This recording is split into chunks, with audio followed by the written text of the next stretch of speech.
got Emma and Andrea on, and they're in Europe, and they are working to save the children of humanity. And I'd like to get a brief story from each of them. Why don't we start with you, Emma? We got you on first. My child was kidnapped by the German government under help of other European governments. In my case, there is a secret service involved, the Ministry of Foreign Relations, the international police departments, even Interpol. So even when I have sole care and custody over my child, they took my child unofficially and they tried to make it officially from me. And they brought my child, they took him from me when he was 2 years old and they brought him to Malta, actually. I don't know if you're familiar with the Knights of Malta. A little bit, yes. Okay, so they brought him to Malta and there they keep him hostage in a house with high walls, with camera all around, and no one can even get close to the house because the police will come and arrest everyone, charge them of harassment and whatever they like. So it's very hard to get in touch with my child. We tried to open files in court, but I don't even get a file number. So without a file number, there's officially no court case going on. Instead, the German government opened a court case against me for that and accused me of kidnapping my child, that I kidnapped my child. And to keep me, I heard about this court case, and I wanted to, of course, I wanted to participate in this court case, and I wanted to give them all my evidence to prove what I found out so far. The statements that I have, I have some protocols from some newspaper journalist who didn't want to get involved in the fake stories that they told them they have to release about my case. And I can prove the whole conspiracy. And but when they found out that I wanted to appear in court, they issued an international arrest warrant against me. So even when I want to go to Germany, they won't let me go to court because they will arrest me before. So they held up the court case, and now I'm officially criminal without doing anything. No one is asking like why and how. They said I didn't appear in court. So for not appearing in court, they make it officially before it was unofficially that they issued an international arrest warrant. So this is my story so far. Now, there's more to it than that you told me. That Yeah, of very, course it's more to it. But you said I have to make it short. you're right. And what I want to now talk about is the way they took all of your money. That was Yeah, information sure. done, right? Yeah, okay, before they took my child, they started to target me because I was investigating in the pedo sadistic criminal scene. I found out how the governments take children and from their parents, how they kidnap children. You know, you can find them in the newspapers. They're officially kidnapped. Some of them are not officially kidnapped because they bring the parents to psychiatric wards. They criminalize them. They even kill them. So I found out how they get the children, how they like sell the children, or that the government even issued passports for them, give them new names, and so they will be chipped all around the world. Sometimes they end up in some kind of ritual abuse ceremonies, but most of them end up in human experimentation for human experimentations. So I have the names. I know the politicians, mostly in Germany, but some in Poland and Malta as well that are involved in this. I mean, it has to go quite over. It has to go they are all connected. So, but I have the names for Germany, and I know where they bring the children. I know where they hide the children, and I know where they sell the children. How everything works, and I know the person who issues the new passports and everything. So they started to target me. And I had a few jewelry shops in Germany. I was very wealthy, and then they started to break in. One day, someone broke into one of my jewelry shops. So okay, anyway, the insurance has to take over, but somehow the insurance said no, they don't. So I filed a court case, and even then they have to pay, they didn't. And then they started to empty my bank accounts. Someone emptied my bank accounts. I filed a report, and I filed a case against the bank. What is still ongoing? Everything started to happen in about 2008, but nothing happens. Then I had some safety posted boxes with jewelry inside, so they deny me the access to my safety posted boxes. I filed court cases again. One court case is still going on now since 3 years. I get no appointments in court, so they took everything. And then everything I had so far is gone, everything. And then um, I tried to take my personal belongings somewhere else. I put it in the garage. So, and even then, they deny me access to the garage. They opened the garage, put a new lock in front, and said, "No, I cannot. It's everything is under investigation. I have no right to get in touch with my belongings."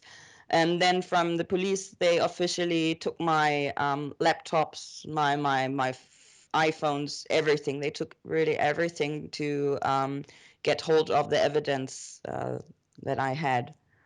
So, but some evidence was with my lawyer, who promised me to put it in a. I trusted him to put it in a safe place. But at the beginning of this year, he said everything was stolen. I don't believe him. So I think he was threatened enough to give some of the documents to give them out.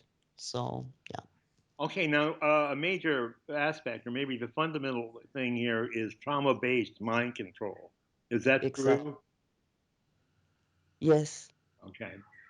And we want to hear Andrea's story, but the three of us have talked about this, and we have concluded that probably the children theft is, in a sense, protected by a mind control system, so nobody exactly. cares.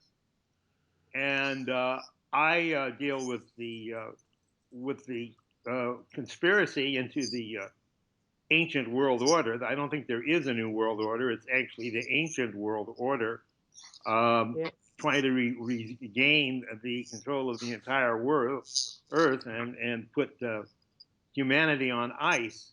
And my opinion, and I think we all agree, is it's very likely that that is also, the thinking about that is suppressed by some sort of a mind controlled signal because nobody cares, so to speak. Yeah, because when I came out with the investigations that we did, I did it with some other activists as well. We even sent our evidence. We sent it to court and everywhere, and the only thing they were doing is they tried to hide everything. And so we wanted to go public, and then we found out that people even don't listen. It's not that they even came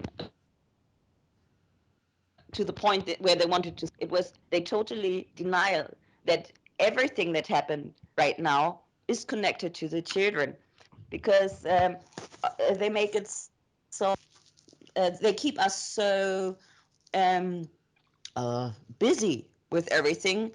And even when you point your finger on it and you say, see, they take the children. In Germany last year, they took 50,000 children from their families. Why does no one know about it? Why is the parents even, they don't go public. It's like they are so traumatized and so stuck in their own pain that they somehow they totally forget about their children. But what we think is they don't forget about their children because this is unnormal. There might be a big programming going on to keep people from looking to the children to realize what happened to the children, because it can't be that nearly everyone don't want to see it or don't want to investigate or don't want to go any deeper in what we found out so far. But yeah, Okay. so Andrea's story is quite interesting as well, and then we come to the topic again, why it's all connected to trauma-based mind control. Well, why don't we hear from Andrea right now to get this initial segment go completed? Andrea, are you there? Yes, I'm here. Okay. My story actually started when my small then 2 year old son came home from visits from his father, and he all of a sudden changed his behavior. He got severe ill.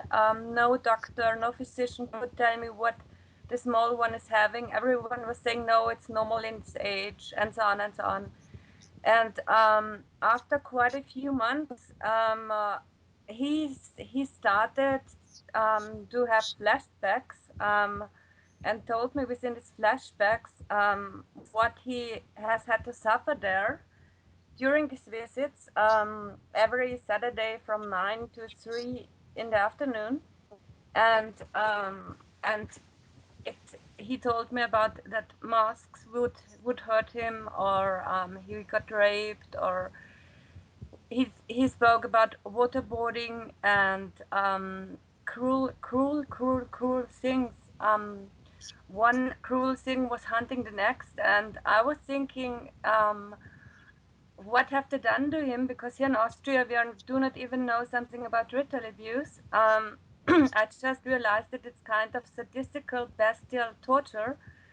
And I wrote this to court in detail reports how he was behaving during his shock states, his flashbacks. Partly he was fainting, and we were so lucky or unlucky, I don't know, that he soon was able to tell me who was present, who was involved in his crimes. So by looking through some private pictures, by chance actually, he was pointing at some guys and said, this one, this one, this one, and all his body language was very convincing for me that they really took part within this rituals within this torture. And from the people involved, I realized no, they are highly intelligent. They are no pedo criminals. They are not no pedo. They're not plain pedo criminals. And then I found out, well, there are so many physicians involved, so many psychologists, and then I realized they must do something quite more behind the scenes. And I was just reporting to court. And after, well, and 1 year later, I found out that it's exactly trauma based mind control what they did on him. And we both together, especially he himself, was able to tell me too many things. He recognized too many people involved, so they had to separate us. And even past the psychiatrical exam, they separated us because I would manipulate him to believe he would have suffered these things. And that was the reason. And from then on, he was nearly 3 years old. I was not allowed, nearly not allowed to see him anymore. Just for every 2 hours, 2 months. And actually, we have found out too much. And then I thought, no, I have to do research to help my son and to help other children, because my son told me there are many children involved and also have to suffer. And then I found out within the months and the years actually that we here in Austria, but even within the German-speaking countries, we have here the cradle of trauma-based mind control programming. We had here the scientists, the psychologists who are doing this business for quite over 100 years now. Everyone knows Sigmund Freud. He was Austrian born. We know the experimentations of the Nazis, Mengele, Aribert Heim, and all these colleagues. Aribert Heim even is Austrian. So also Hitler was Austrian. So we here within Austria especially we have the cradle of this crime, and it's so well hidden because as Anna said before, no one realized it. No one realized it, what's going on, and no one is taking care. No one is taking care what's done to our children. They're just looking the other way. They're not realizing it, or they do not want to realize it. Okay, well, it's a terrifying thing. And how do you feel about the concept of that we've talked about, that this is actually probably under the control of another species, of a large brain hominid uh, This that thinks they own. compares. This is what you bring the last puzzle to us, because we know about the psychopath and we actually call them another species, and we found some evidence, some documents that even call them another species, and from the newest investigations, investigations in Japan, from Professor Yamatashi, we know that they actually call them now another species, a psychopath species. So, but we were always thinking like, oh, there have to be something behind. There have to be something behind, because even psychopaths, we think they can't do it all on their own. So because we found some kind of programming, a very popular case actually back in the 18th century. I think you heard of, maybe now you heard of Caspar Hauser. So with in his documents, it's something very similar.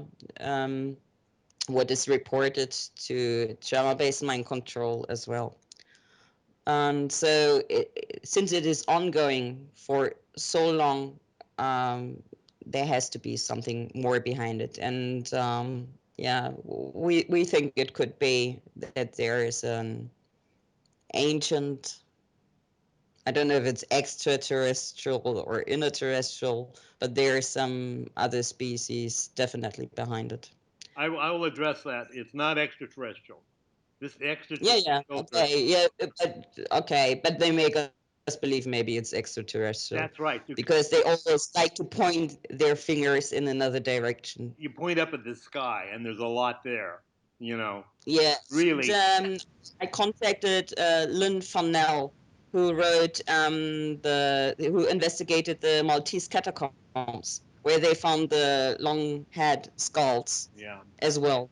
And she was investigating the disappearance of 40 school children at once within the catacombs. It's very well hidden by the Maltese government, actually. And there are some witnesses that are saying that they are still there and still children disappear. So I contacted her, but so far she's a little bit too shy. She doesn't know us, so she's not really coming out with her new investigations. She just said she has a proof now. Everything is true. What she found out so far, and Okay. yeah, we will see. Maybe she will answer me again. Well, I think this is a So pretty. there's someone else who's investigating the disappearance of children, but she was never into the trauma-based mind control, because she investigate a connection between the disappearance of children and the Homo capensis. Um, and we bring the missing link of the trauma-based mind control programming that is running on these children, and another program that is running on the grown-ups to make them um, forget about these children. I think this is a good introduction. Just a tiny introduction, and then we've got to move forward. But I would think we could close pretty much at this point, and then organize to go forward. What do you think, Emma and Andrea?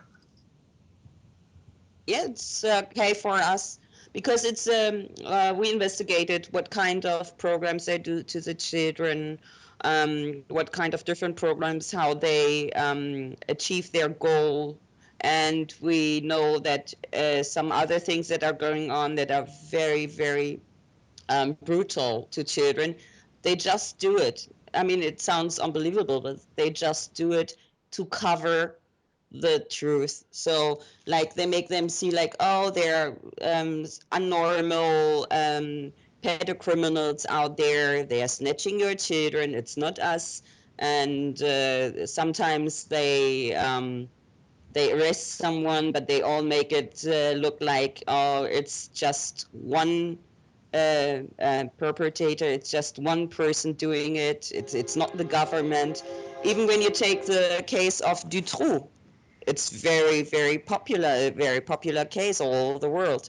And they never ask. They say, oh, it was just him, no one else. They never ask for what and why he took all these children. Of course, some end up for this with a pedophile scene, but not all of them. And they never investigated what happened to the other children. So we think that as hard as it seems, that the um, pedophile scene is just another cover up. Okay, yes, I would agree. I would agree. There's so much horrible stuff, and So I they think shouldn't stop at this point because it's too horrible. They stop at this point. If they come to this point to see what is going on, they stop at this point. They cannot. It's already too much for them, and so they don't go deeper. right, and then Jewish ritual murder is in there, and nobody can go Yes, beyond that. Everybody stops with that, and that I Yes, think is also designed just to be a block to keep yes, us from looking. exactly. Yeah, yeah. But very interesting, Edward. Within our case, the Sadegh case, there were people, physicians out of the Jewish establishment, hand in hand, doing the crime on my son with the former Nazi elite. So on the top, they are just playing in the same team. It just should look for us that they would play in different teams, but it's one team. so thank you very much. This is just the beginning. Okay, great. Thank Very you. welcome.